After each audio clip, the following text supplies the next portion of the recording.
Hello, and welcome to the Lund University International Podcast. On the show, you'll hear from current students, alumni, researchers, professors, and many more special guests as we explore what it's really like to live, study, and work at Lund University, a world top 100 university. My name is Fabio, and I come from Napoli, Italy. I've been studying here in Lund for 4 years, done my bachelor's, and I'm a master's student in European affairs. In today's episode, we're exploring how EU funding fuels research, innovation, and student opportunities at Lund University.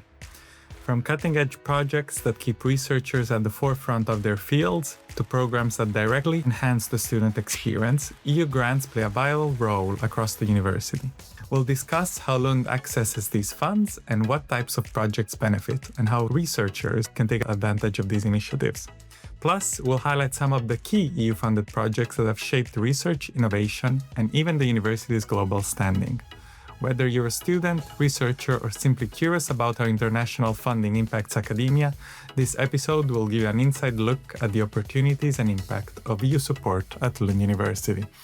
And today here we're welcoming Rickard, Eksten, and John Phillips. Tell us a bit about yourselves. Which department are you working in? So I'm Rickard. Thank you very much for the invitation. I work as a research funding advisor at the Department of Research Services, and I work with supporting our researchers and our management as well on taking part in understanding the European Framework Program, Horizon Europe. Yeah, thanks. My name's John Phillips. I'm also a research funding advisor at Research Services. I'm Rickard's colleague, and we work on many similar but slightly different things. And I think here one of the main things you work with is EU funding, and it's very complex. And at first sight, it looks so huge. There's so many aspects to it that one needs to take into account, right? But the Lund University manages to access this funding. And so my first question to you is how do you do that? What kind of work do you do, and what type of projects you manage to access EU funding for? So I think one of the great things about EU funding is the breadth of it. There is a huge amount of funding for different types of researchers at different stages in their career, sort of starting all the way at the PhD level with doctoral networks. And then there are fellowships for postdoctoral researchers, and then sort of specific grants for people establishing their own labs as well, up to large scale international collaborative projects as well. So we try to work broadly across the whole university. We do a lot of work on trying to communicate effectively what funding is available and who it is meant for. Indeed, essentially there's two different ways for researchers to take part, either as an individual researcher, as John mentioned, there's a lot of effectively career grants for every career stage, or you take part as a larger consortium in collaborative projects where you collaborate with researchers from other countries. Because effectively what the European Union is funding is focusing on things which can't be funded by other means or at other levels, in the same way that the EU focuses on things like climate change and sort of the big societal challenges. It focuses on research that is cross-border in a sense. That's why they have cutting-edge programs like the European Research Council to be a top-notch funding program for the best researchers, and why there's this obligation as well in the collaborative projects of bringing together researchers from different countries. Obviously, researchers do collaborate across borders anyway, but sort of European Union and their programs gives further encouragement to this cross-border collaboration. Exactly. It's the largest funder of transnational research in the world. And certainly the types of the unique projects that you can only fund through the European Union are those where you take advantage of having lots of different actors in different countries, lots of different types of actors, so industry, academia, interest groups, working on specific problems that will have an impact in the medium to long term. Exactly. So really what is interesting here is how varied it is. And so everyone can access it in a way, right? Everyone, I would say even students, but even though today we're not focusing on it, actually want to just say a bit about one of the main aspects that is Erasmus Plus. So that is something that is especially for students, but a lot of it still impacts everyone at the university, starting from students, right? And so a lot of the funding that is accessed is to provide more research, provide also higher academic standards, right, for everyone, students, researchers, but also, you said that the administration itself to do its job well and to provide more opportunities for everyone. Yes, exactly. You can use, and one of the big strengths of European funding is you can use it for talent attraction and retention at the university. So we use it to try and attract and retain some of the very best individual researchers here. And of course, the sort of strong connection between research and education at Lund University means that sort of naturally leads to an improved teaching experience for the students. Then kind of beyond that, many of these will be large projects that come with funded PhD positions, funded master's positions, which also creates additional opportunities for students to get involved in research here. So EU funding is key, I get, for Lund University, right? It is. I mean, just to mention a few figures the European Union is the second largest or second most important external funder of research after the Swedish Research Council. So annually, or at least the last 2 years, around 500 million Swedish kronor have been received annually in income from the European research program for that. So that's around 12% of external funding income. So it's non-negligible. It's a large share that comes from the EU. So it's both important in actual numbers, but of course, from a strategic point of view, it's even more important. And if you look, so the way that the EU programs always work, they work over 7-year programs. So if you look at the current program, which started in 21, there's been 262 projects with Lund University, and we've pulled in 187 million euros. So it's large numbers attached to this engagement. So it's, you sense the importance from that. Yeah, it definitely sounds like some really big numbers that make an impact. But and there, I think this makes me think, do we access the funding because Lund University is one of the top 100, or are we rising on these rankings because we're managing to access this funding?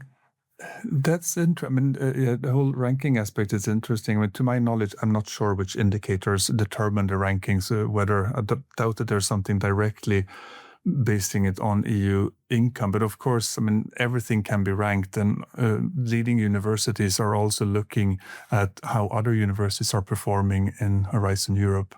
So in a sense, you can create a ranking list of who are the top performers in the framework program as well. And actually, you mentioned top 100, but Lund University is actually top 8. It's the 8th best in the world in the current program in attracting funding. So we're doing really well in an international that's comparison. Something I didn't know.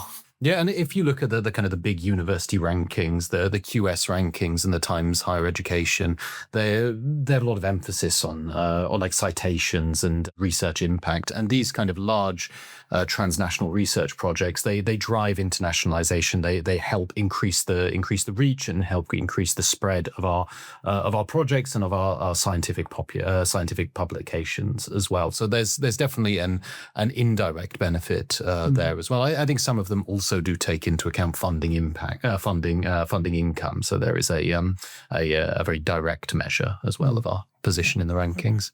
I think what's interesting is when you mentioned the sort of the global reach, because the program is called Horizon Europe. It's the European Research Framework Program, but it's actually a global program because countries all over the world, with a few non-democratic exceptions, can participate in the program. So because I also look at the statistics, or we look at the statistics here at Research Service as well on how we're doing. And if you count all the collaborative projects that Lund University are taking part in, there's collaborations with 58 different countries around the world. So of course, most of the European countries, but also countries further afield, in all continents really, in the Americas, South America, in Africa, and in Asia as well. And so my question is, you've mentioned also Horizon, you've mentioned some of these names. These are specific big funding strands or projects, big projects that the EU is getting funding for. But is there anything specific that Lund University has been working with until now? Any specific projects that is maybe close to your heart that you've been working with directly?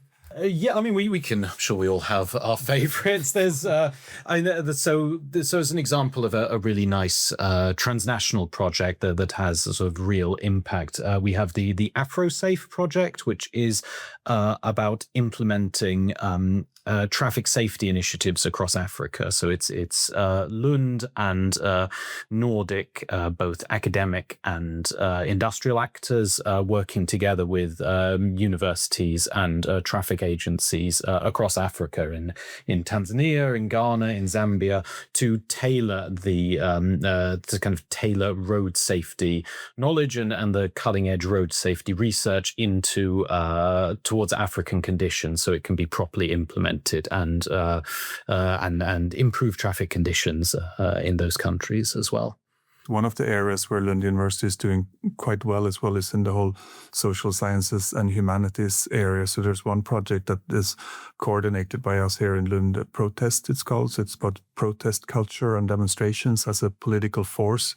Again, they're collaborating quite a lot with Georgia, which is very topical, seeing what's happening in those parts of the world. So that there are multiple examples of this where the connections reach beyond just Europe as well. And there's also a number of examples, if you look more of the individual grants, where there are more junior researcher or researchers that have come through the MSCA mobility program as postdoctoral fellows to Lund University and then have stayed on and are now established as senior researchers here at Lund University. Of course, because for the whole mobility aspect, it's important for the European Union because it's important for young researchers to be mobile. So a lot of them will come to Lund and then move somewhere else, maybe come back. But there are also a number of researchers who make their home here in Lund and stay on and create their career here thanks to the EU instruments. So, Rickard, we probably need to define what MSCA means. Oh, yes, acronyms. We do love acronyms. So MSCA stands for Marie Sklodowska-Curie Actions. So effectively, it's the Erasmus program for researchers. So it's a mobility program that funds mobility for doctoral students, postdoctoral fellows, but also researchers of all career stages. And it's named after the Polish-French researcher. Really has an impact on how internationally Lund is. Like I see it myself as a student, having been a student here now 5 years and having really seen that there's people from all over the world, but it's not only at the student level, it's actually at the researchers level. And that really, I think it fuels a lot of, that status that Lund has of being so international, being at the forefront of innovation. And I hear that, I think this funding really enables us at Lund University to reach that. I think that's also one of the strengths with Lund University because we are such an international university. So the international researchers that come here, I personally sometimes feel they have an even broader network because they come with their international networks with them. Because in order to be able to compete in these programs, you need to have your international network established. And we do see as well, when we just look at the statistics of who are participating in these projects or applications from Lund University, of course, there's many of the Swedish researchers as well, but there's a lot of our international researchers that are applying as well. Yeah. And also like in terms of retaining talent here, the Nobel laureate Anne Lullier has had multiple European grants. She's one of the few people in Europe who've had 3 advanced grants from the European Research Council. And most people find it challenging to get even one of these grants. So it helps retain our best, the best researchers at Lund as well.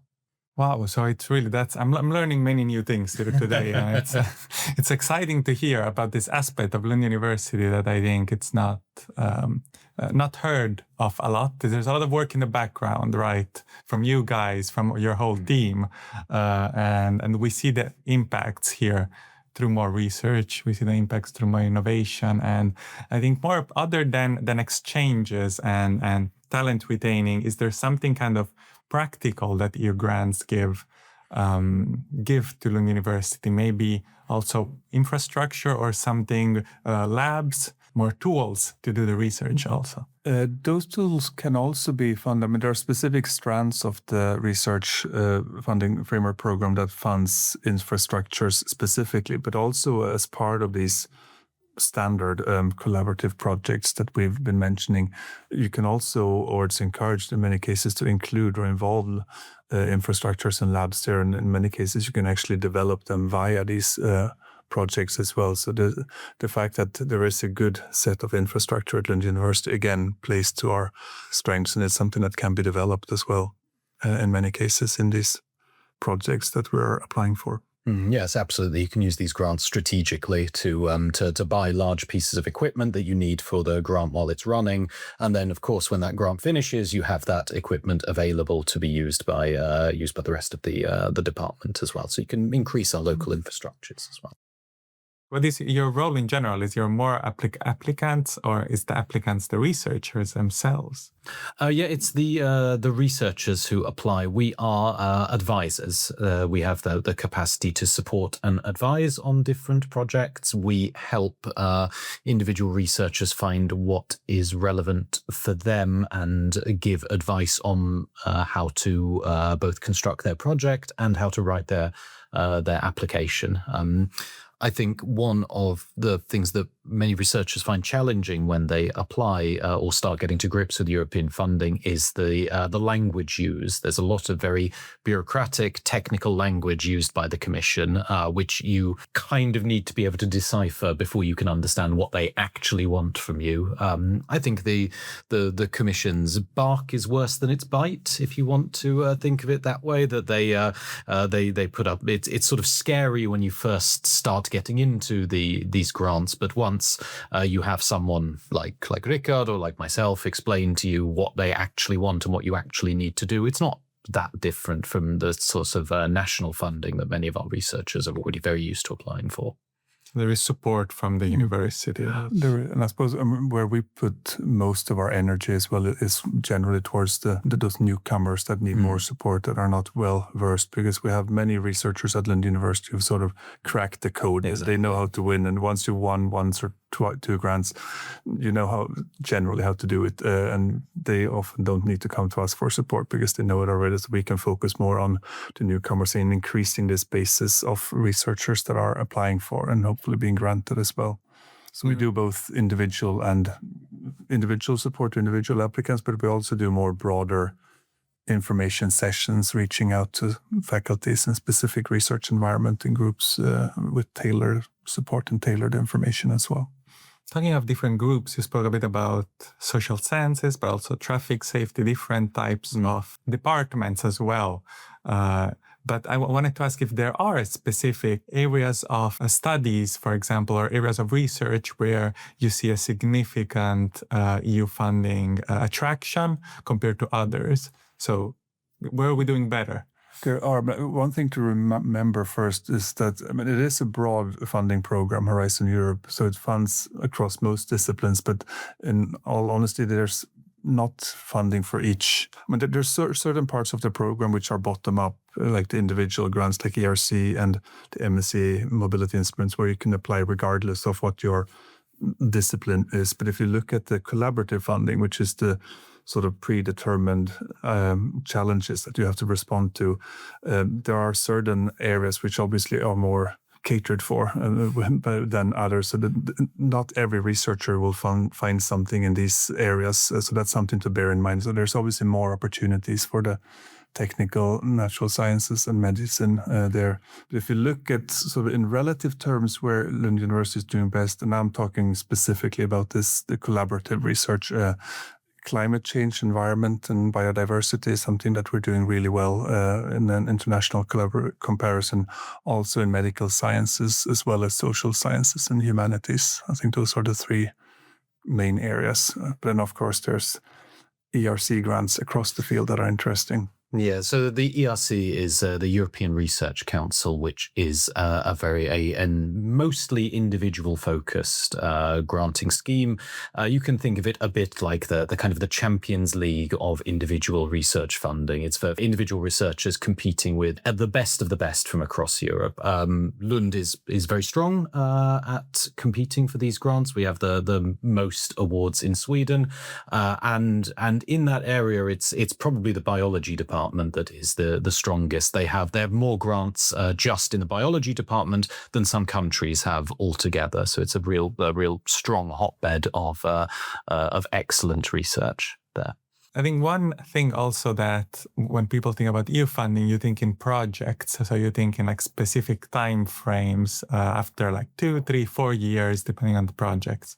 The funding ends and the project sometimes ends, right? But how does Lund University or different researchers manage to kind of either harness that research and those goals that have been fulfilled during the project for future work in the field as well? Well, so the commission itself has some kind of defined pathways for taking work and taking results from these projects and try to maximize the impact of it. There are some aspects of European funding that are only open to people who have received funding previously, and those tend to be focused on taking valorization of results from the project. So taking the research results you have, patenting, starting small companies, and scaling up them.